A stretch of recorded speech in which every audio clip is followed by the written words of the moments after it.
You can watch an English video and understand almost everything. But the moment someone looks at you and asks a simple question, your mind suddenly goes silent. You know the answer. You may even know the words. Yet fear speaks before you do. If this happens to you, your intelligence is not the problem, and studying more grammar may not solve it. Today, I will show you a simple 25-minute routine that can help you understand natural English, respond without translating every sentence, and speak with greater confidence. Stay with me, because the final step is the one most learners skip, and it can completely change the way you practice English. Here at Lumina Academy, I want this to be more than a listening lesson. I want it to become a safe practice space where you can pause, repeat, speak, and discover that your voice is not as weak as fear has made you believe. Let us begin with an important truth. If you understand English but struggle to speak it, this does not mean that you are unintelligent or bad at languages. It usually means that most of your English knowledge is passive. Passive English is the English you recognize while reading a message, watching a video, or listening to another person. Active English is the English you can find and use at the exact moment you need it. These are related skills, but they are not the same skill. You may recognize hundreds of words and still become silent in a conversation. Your brain has seen those words, but your mouth has not practiced producing them quickly. It is like knowing the names of many exercises without training your body to perform them. Knowledge is present, but automatic ability has not yet developed. This is where many learners make a painful mistake.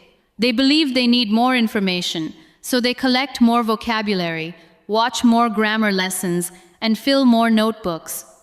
Learning is valuable, but speaking improves mainly through speaking.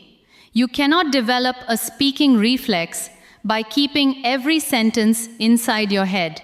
For some girls and women, the difficulty is not only linguistic, it is emotional. Perhaps someone laughed at your pronunciation in school. Perhaps a classmate answered faster than you, and you decided she was more intelligent. Perhaps you have heard people use English as a sign of social status, making others feel small for speaking differently. Perhaps you worry that your regional accent, your Hindi influence, or the influence of another Indian language will make people judge you. You may also have learned to avoid mistakes, because mistakes attract attention. You want every sentence to be correct before you say it. While you are checking the tense, choosing the perfect word, and questioning your pronunciation, the conversation has already moved forward. I want you to separate two ideas that should never have been joined together. Your English level is one thing. Your intelligence and worth are something completely different. English is a communication skill. It is not a test of your character. It cannot measure your creativity, discipline, kindness, courage, or ability to understand the world. A woman can speak simple English and have extraordinary ideas. Another person can speak fluent English and still have very little to say. Your first language is not an obstacle that must be erased. It carries your memories, relationships, humor, culture, and identity. You do not have to disrespect one language in order to learn another. But when you want to speak English more quickly, you must give your brain regular opportunities to practice English directly. Now let us be honest about the word quickly. Improving quickly does not mean becoming perfectly fluent in 7 days. It does not mean waking up with a new accent. It means noticing real changes sooner because your practice is focused. You begin answering without such a long pause. You recover more calmly after forgetting a word. You speak for 1 minute instead of 10 seconds. You participate once in class instead of staying silent for the entire lesson. These changes may look small from the outside, but inside a learner, they are enormous. Let me tell you about a young woman named Zoya. She lived in Lucknow and was completing a nursing course. She understood her textbooks well, and she could write acceptable answers in English. But during practical training, she became nervous whenever a supervisor asked her a question in English. One afternoon, a supervisor asked Zoya to explain how she would reassure an anxious patient. Zoya understood the question.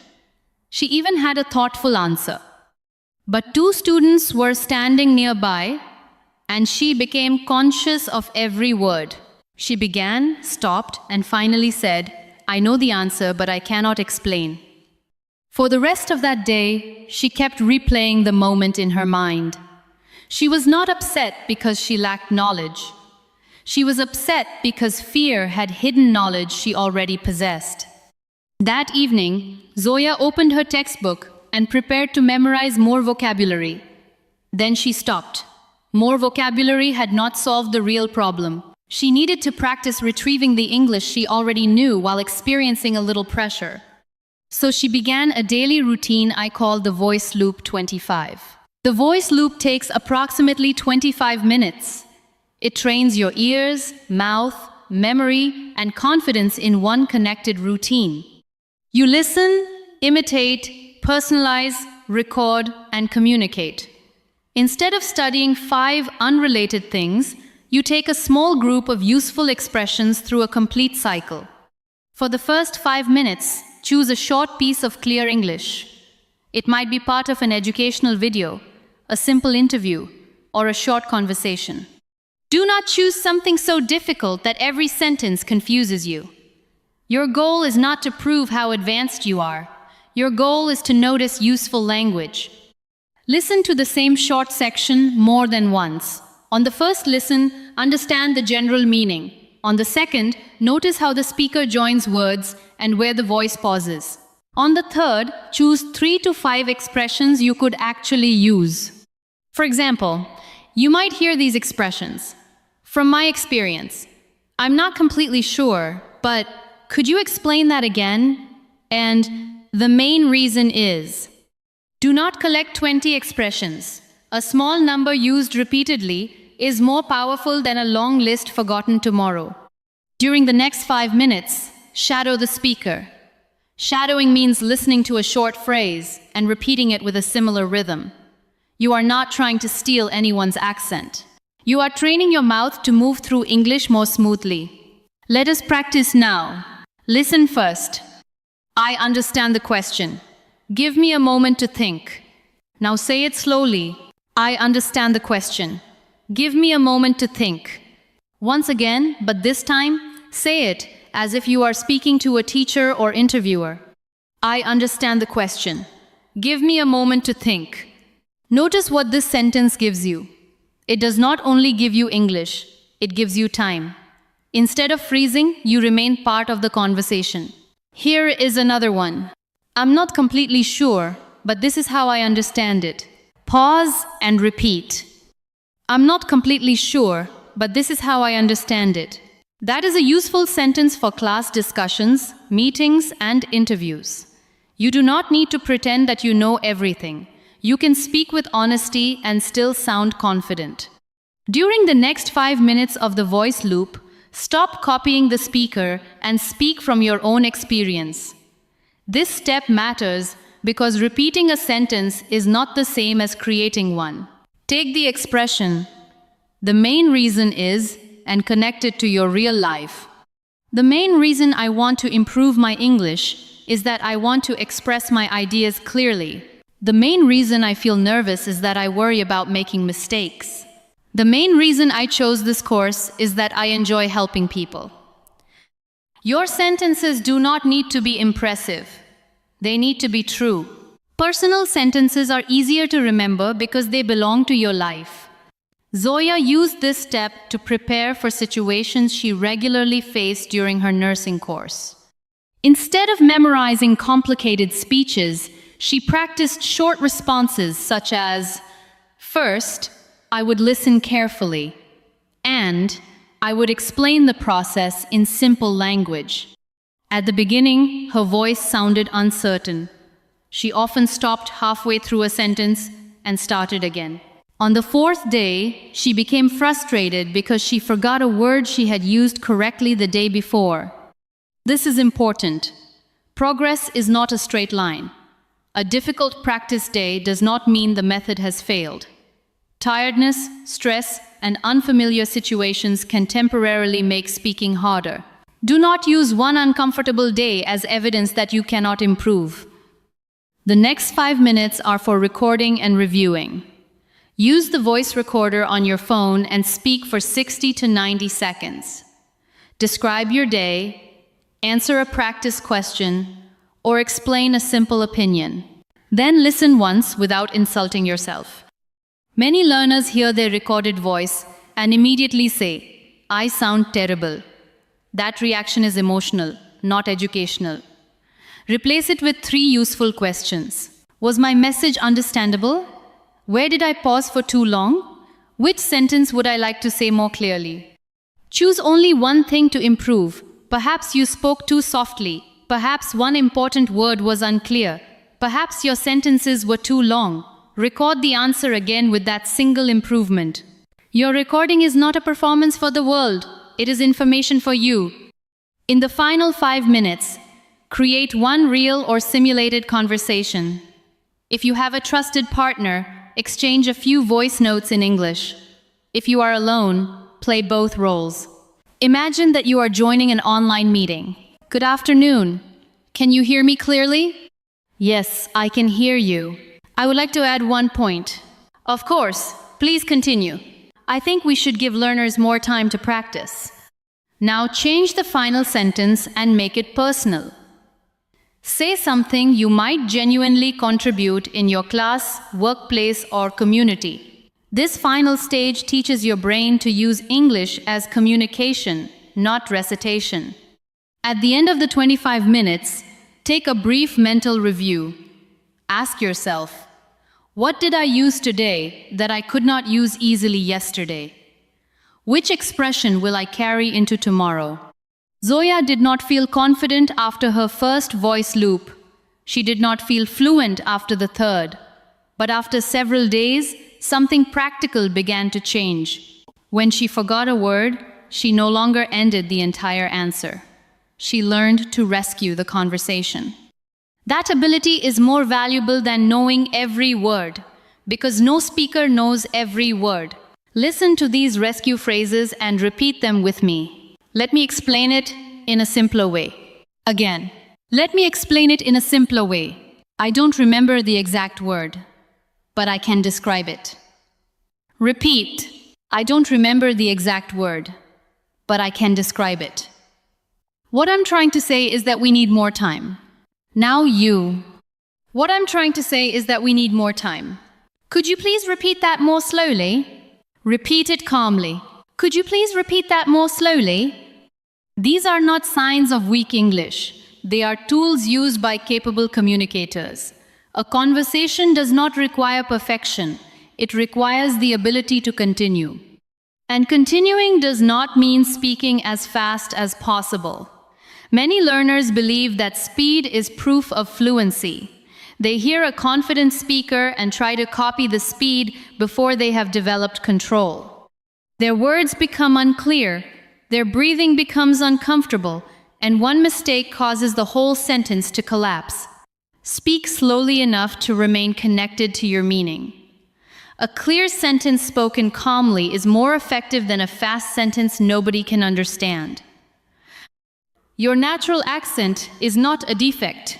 Every English speaker has an accent, including native speakers. You may improve individual sounds when they affect understanding, but you do not need to hide where you come from. The purpose of pronunciation is clarity, not imitation. Try this sentence with me.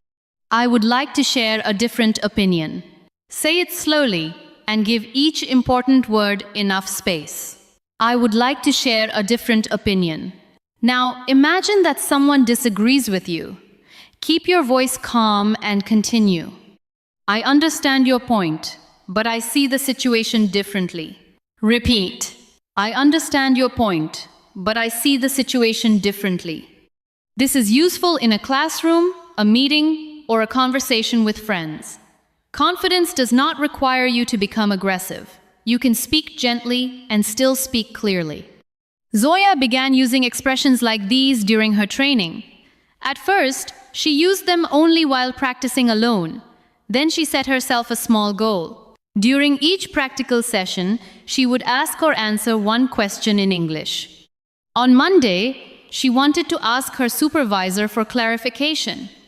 She knew the sentence, but when the opportunity came, fear returned. Another student asked the question first, and Zoya remained silent. She felt disappointed, but she did not call herself a failure. That evening, she recreated the moment in her voice loop. She said, "Excuse me, could you please explain the final step again?" Then she imagined the response. "Of course, which part was unclear?" She answered, "I understand the first two steps, but I am not sure about the final one." The next day, she found another opportunity. Her voice was quiet, but this time she asked the question. Her supervisor explained the answer and continued the lesson. There was no dramatic celebration.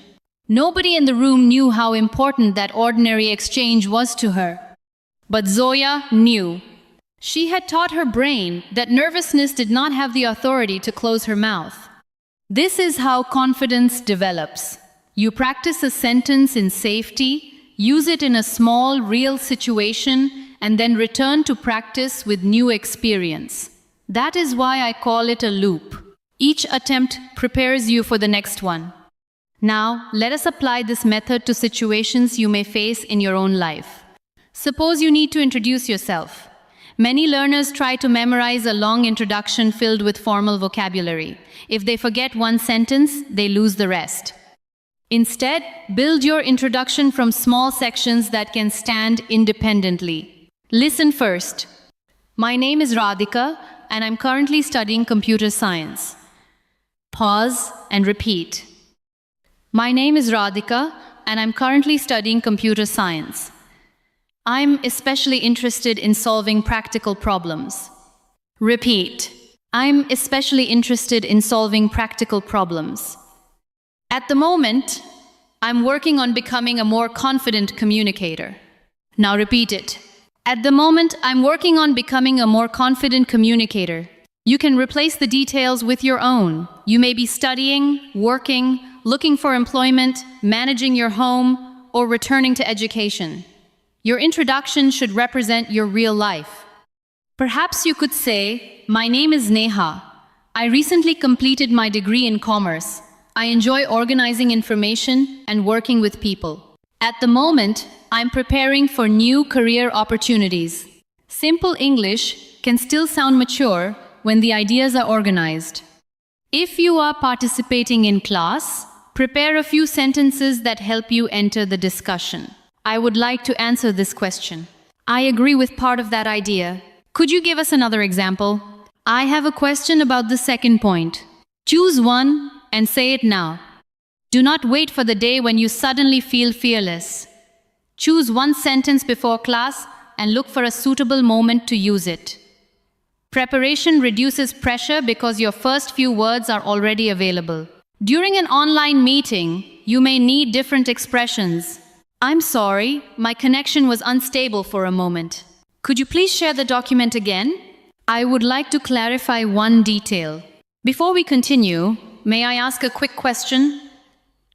Practice these sentences before the meeting begins. Athletes warm up their bodies. Speakers can warm up their mouths. Spend 2 minutes saying the first sentences you are likely to need. This small preparation tells your brain that English is coming. You will not be meeting the language for the first time under pressure. For a phone call, begin with an opening you can trust. Hello, my name is Simran. I'm calling to ask about the course. I would like to know when the next session begins. Could you please tell me what documents I need? If possible, could you send the details by email? Now imagine that the other person speaks too quickly. You do not have to pretend that you understood. Say, "I'm sorry, I didn't catch the last part. Could you please repeat it more slowly?" Let us repeat that together. I'm sorry, I didn't catch the last part. Could you please repeat it more slowly? Asking someone to repeat a sentence is not embarrassing. Giving an incorrect answer because you were afraid to ask can create more confusion. Clear communication includes checking what you heard. Job interviews create a special kind of pressure because learners feel that every word is being evaluated. Preparation helps, but memorizing complete answers can make you sound unnatural. If the interviewer changes the question slightly, your memorized paragraph may no longer fit. Prepare ideas instead of speeches. For the question, tell me about yourself. Choose 3 ideas: your present situation, 1 useful strength, and what you hope to contribute or learn. You might say, I recently completed my degree in business administration. During my final project, I discovered that I work well when I have to organize a team and solve unexpected problems. I'm now looking for an opportunity where I can continue learning and contribute responsibly. You do not need complicated words. You need a clear structure.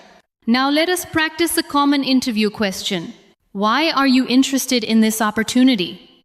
Take a moment before answering. You can begin with, I'm interested in this opportunity because it matches both my skills and the direction in which I want to grow. Repeat that sentence slowly. I'm interested in this opportunity because it matches both my skills and the direction in which I want to grow.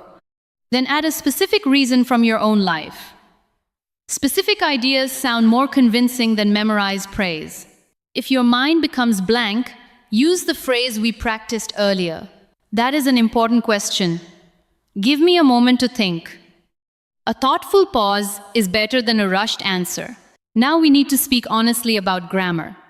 Grammar matters because it helps people understand when something happened, who performed an action, and how ideas are connected. But grammar should support communication, not prevent it. You do not need to master every rule before you begin speaking.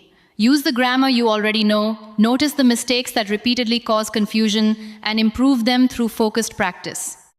Imagine that you say, yesterday I go to the library. The listener will probably understand you, even though the verb should be in the past tense. You can correct it and repeat. Yesterday I went to the library. That correction is useful. Saying nothing because you feared choosing the wrong verb would give you no speaking practice at all. Do not try to correct 5 grammar problems while you are still speaking. Finish the thought first. Review it afterward. Communication and correction can work together, but they do not always need to happen at the same second. Zoya had a habit of stopping whenever she noticed a mistake. She would say, the patient needed no, the patient needs, and then lose her entire idea. During her recordings, she practiced completing the message before correcting it. She learned to say, the patient needs clear information. If she heard a mistake in the recording, she repeated the complete sentence correctly afterward. Gradually, correct patterns became more familiar because she heard herself using them in meaningful situations. If you do not have an English-speaking partner, please do not use that as a reason to postpone speaking. A partner can help, but there are many ways to create active practice alone. You can narrate a task while you are doing it. Not every object needs a label, and not every action needs to become a vocabulary lesson. Choose one real activity and explain your decisions.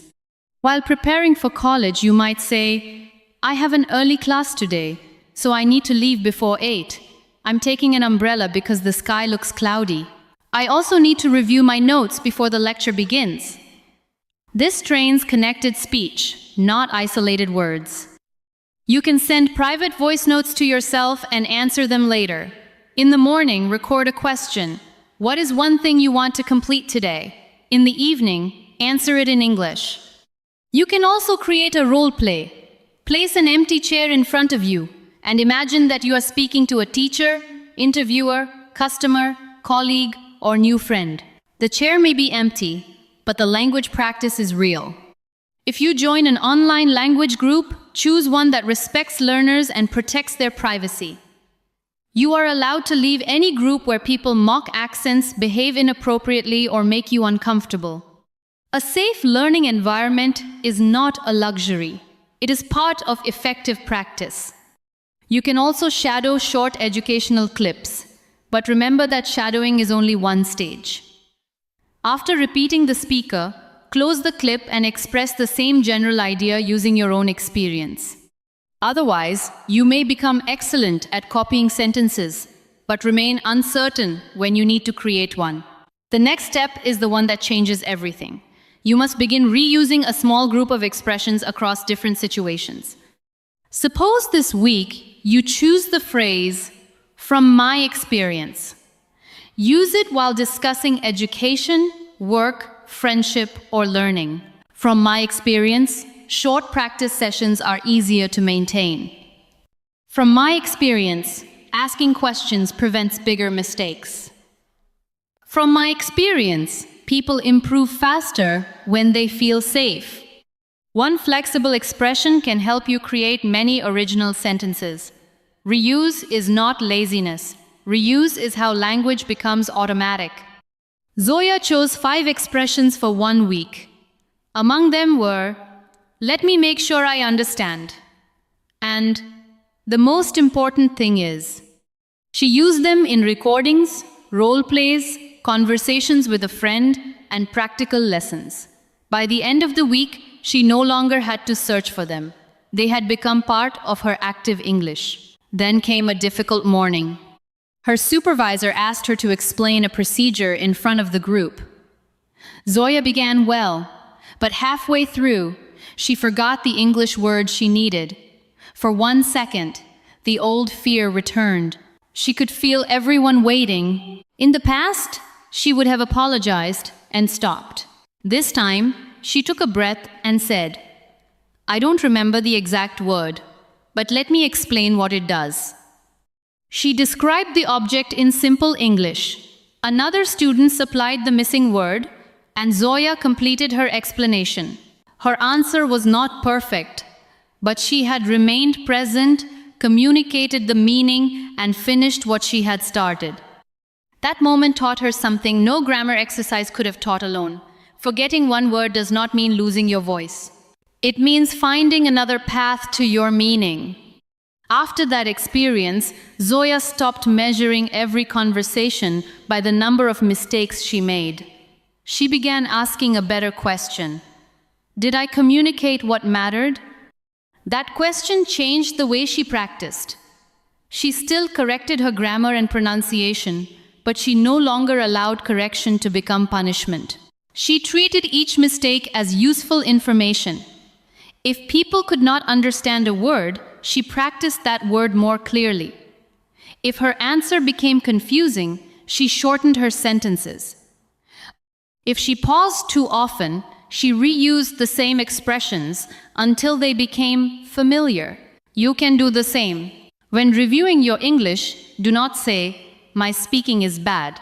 That sentence is too general to help you. Be specific. Say, "I need to speak more loudly." "I need a clearer opening sentence." "I need to practice the past tense." "I need to pause between ideas." A specific problem can become a practice goal.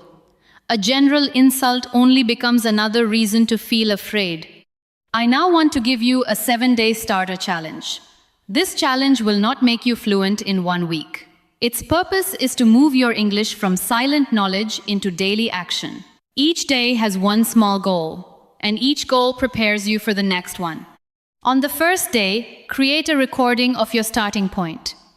Speak for 1 minute about who you are, what you currently do, and why you want to improve your English.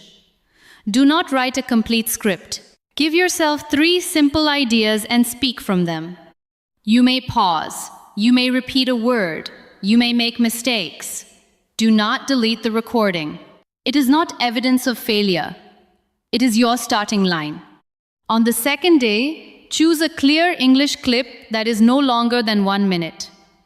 Listen to it several times and select 3 useful expressions. Shadow those expressions slowly.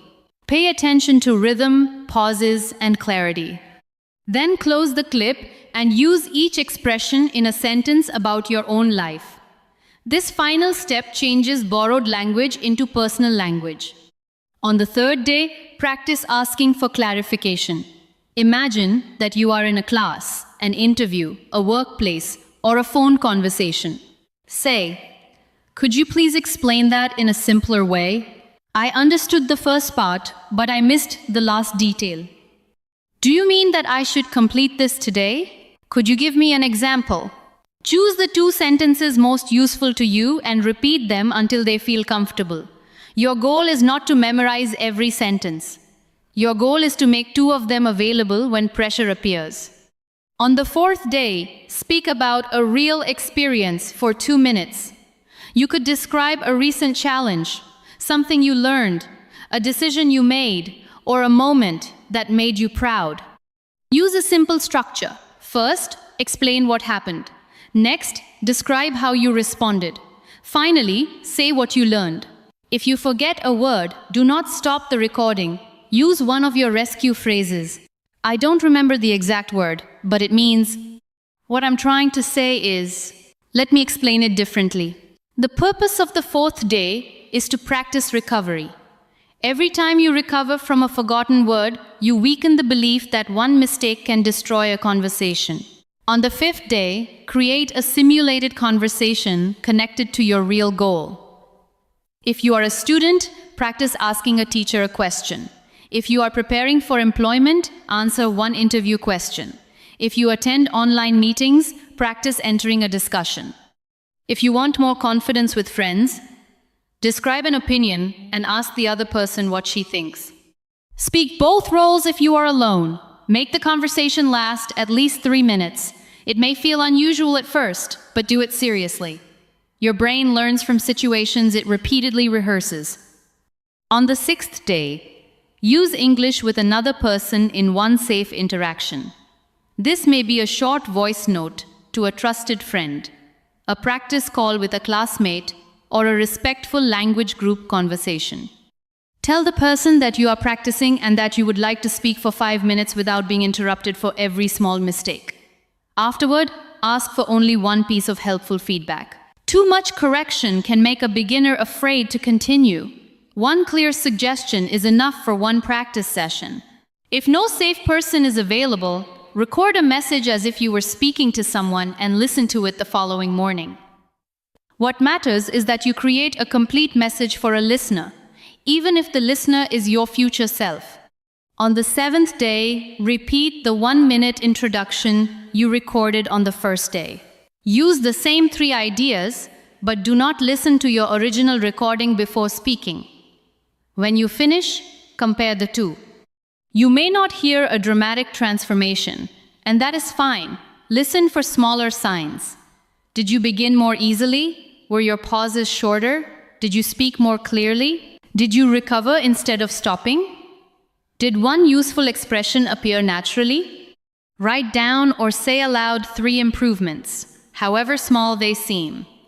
Then choose one goal for the following week. Perhaps you want to answer questions for longer. Perhaps you want to pronounce final sounds more clearly. Perhaps you want to use the past tense more accurately. Keep the goal focused enough to practice. After 7 days, continue the voice loop 25 with new situations and a few new expressions each week.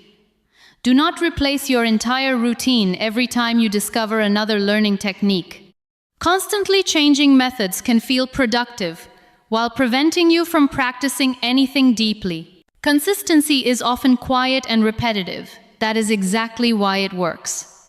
Several weeks after Zoya began her routine, she was assisting during a health awareness session. The room included students, instructors, and women from the surrounding community. Zoya had no plan to speak publicly that day. Her responsibility was to organize materials and help participants find their seats. During the question period, one woman raised her hand. She seemed uncertain and asked a question in Hindi about how to explain a health concern during an appointment when she did not know the correct medical words. The instructor understood part of the question but missed an important detail. Zoya knew what the woman meant. For a moment, she waited for someone else to respond. Then she remembered every time she had remained silent while holding a useful thought. She raised her hand and said, "May I explain what she is asking?" The instructor nodded. Zoya spoke in simple English. She did not use impressive vocabulary. She explained that the woman wanted to know how to communicate symptoms clearly when she could not remember technical terms. Then Zoya offered a practical answer. Describe where the problem is, when it began, what it feels like, and what makes it better or worse. The instructor thanked her and continued the discussion. That was Zoya's turning point. Not because every sentence was grammatically perfect, not because she suddenly sounded like someone from another country. It mattered because her English helped one person understand another. Language had stopped being a performance. It had become a bridge. Later, a younger student approached Zoya and said that she also became nervous when speaking English. She asked how Zoya had learned to sound so calm. Zoya smiled because she knew that calmness was not where she had begun. She said, "I still get nervous. I have simply practiced what to do when nervousness comes. That is the truth I want you to remember. You do not have to wait for fear to disappear. You can prepare sentences that help you move through it. You can slow down, ask for time, describe a forgotten word, correct yourself, and continue. Your goal is not to become a copy of a fluent speaker you see online. You do not know how many years that person has practiced or how many mistakes were removed before the video reached you. Comparing your beginning with someone else's polished result will make genuine progress difficult to recognize. Compare your voice with your own voice from last week. Can you answer one more question? Can you speak for 30 seconds longer? Can you ask for clarification instead of pretending to understand? Can you express one honest opinion even when your grammar is simple? That is meaningful progress. There may still be days when English feels difficult. You may speak comfortably with a friend and freeze during an interview. You may pronounce a word correctly at home and forget it in class. Confidence can change from one situation to another because pressure changes. Do not conclude that all your progress has disappeared. Return to your safe routine. Recreate the difficult situation and practice it again.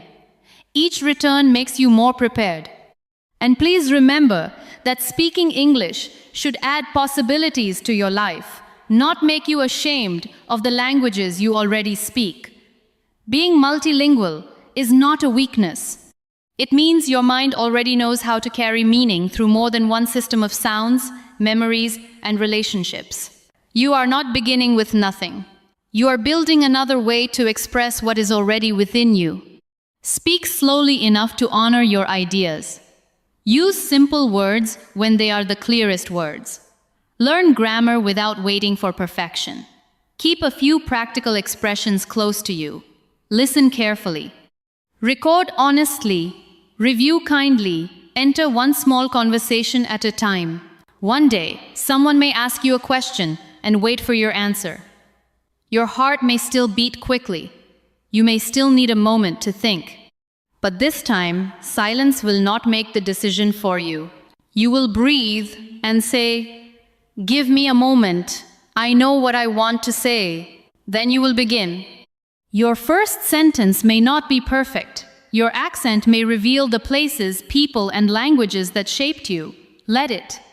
An accent is not evidence that you failed to learn English. It is evidence that English is not the only language your voice has known. Your voice deserves space while it is developing, not only after it has become polished. If this 7-day challenge feels useful, begin today with your 1-minute recording. Near the end of the week, you can return and share one small improvement you noticed. Let your progress be honest, not exaggerated. Do not wait to feel completely ready. Readiness often grows after we act. 25 focused minutes will not change everything at once. But repeated patiently, those minutes can change what happens when someone looks at you, asks a question, and waits. The thought inside you will no longer remain trapped behind fear. You will give it words, and those words, spoken in your own clear and imperfect voice, will be enough to begin.